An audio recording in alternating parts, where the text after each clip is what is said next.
Hello guys, welcome to the C programming tutorial. Today we will print a flowart triangles that will look like this. This is simply a counting, but in this we have to follow a simple pattern.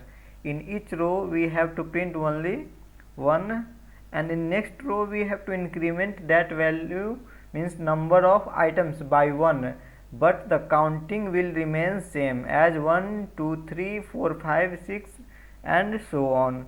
So guys, coming to the setup. So guys, this is a rough hand setup I have made for you.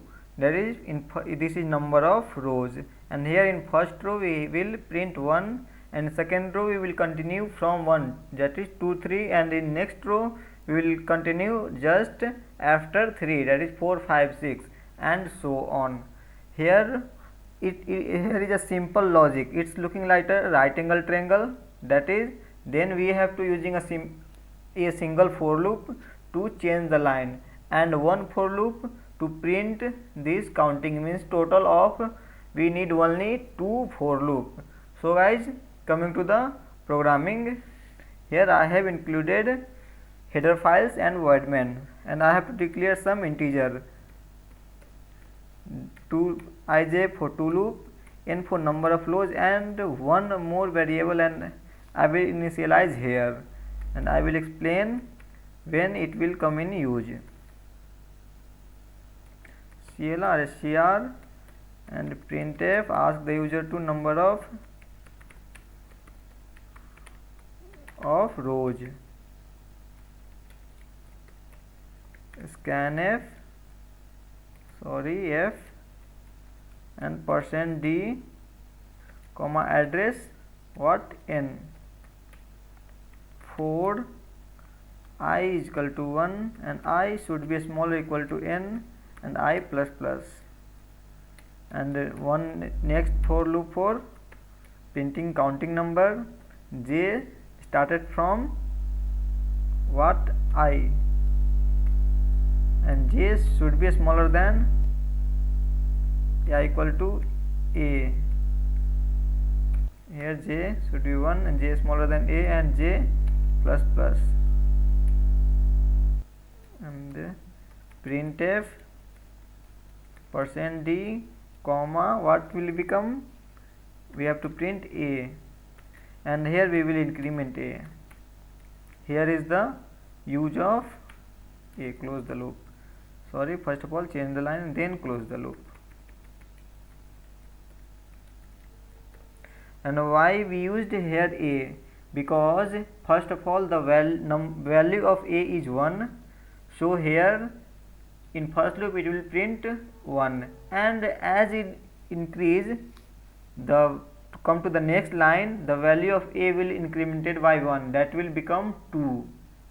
So next time the value of a will be 2, and here once again it will come to the next loop, then next time the value of a will be 2, so it will start printing value from what, 2, and how many number, 2, 1 2, and if it will continue to 3 loops, then it will print total number of 3 value. So this is also take care of the total number of value in a rows printing. So first of all check the result, it is working or not. Oops, here is some problem, and why.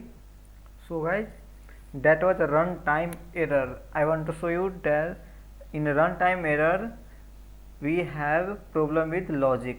So now we will find the problem with the logic in this program. Where is the problem? Just check. Here is a problem, a.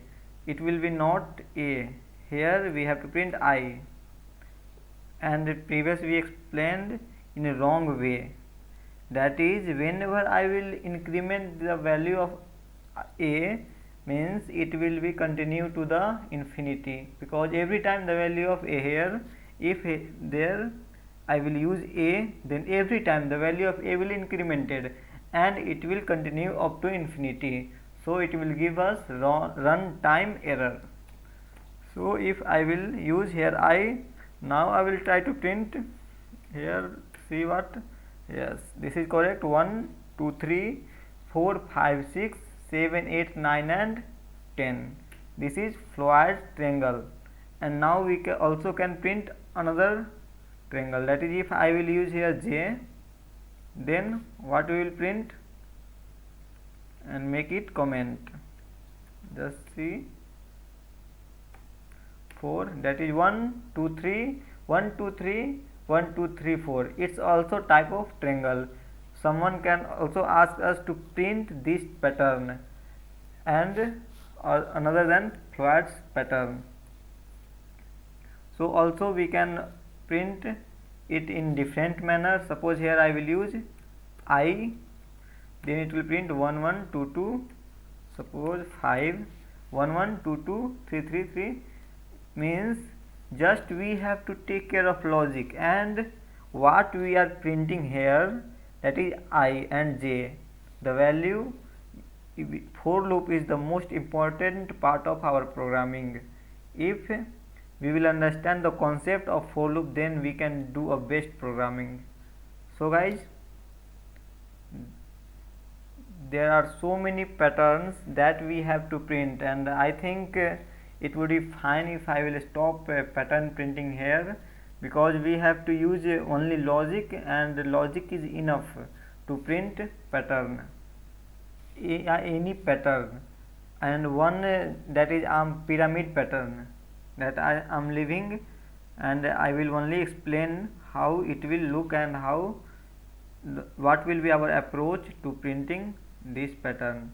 This is only a pyramid pattern.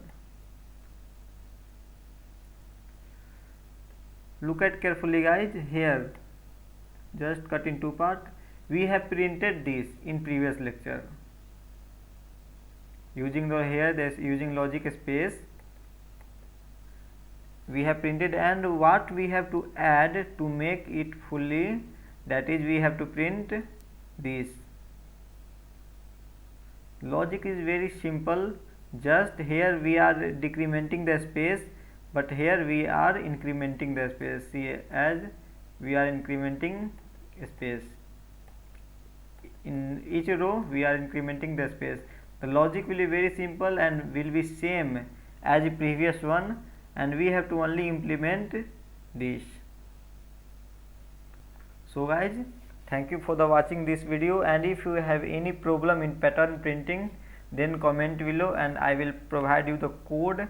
And if you will ask, then I will also arrange a more lecture on pattern printing. So that by this I am ending the pattern printing course, and in next lecture we will do a while loop. That is also a most important loop.